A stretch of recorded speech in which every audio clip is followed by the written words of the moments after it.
Welcome to part 1 of a 3-part RC Wave programming video.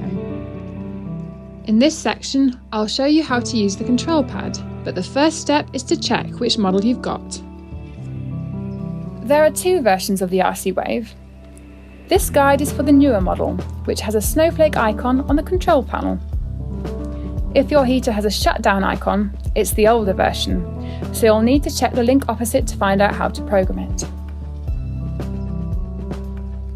The first step is to get to grips with the control panel and the different heating modes.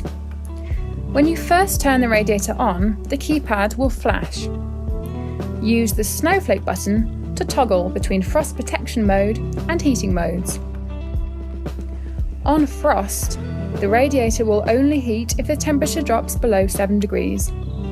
This is the mode to use if you're going away and want a minimal level of heat to prevent your pipes freezing. Once in the heating modes, you can use the door button to toggle between modes. Comfort, Economy, and Program.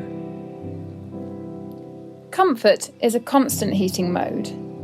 On this mode, the radiator maintains a constant temperature set by you. It switches on if the room temperature is too low and switches off when the temperature rises too high.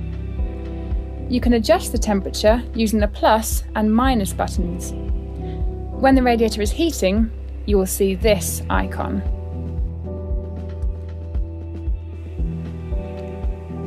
Economy is also a constant heating mode.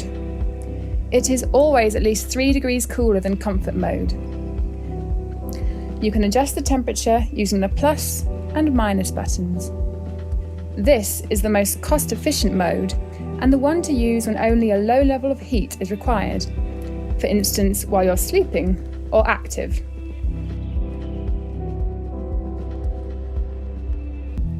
Program mode runs the heater automatically, according to a program you set. The bars at the top of the screen show you which mode is set to run at what time. The flashing bar indicates the time now. To find out how to set this program, click below to go through to the next video. Part 2, Setting the program.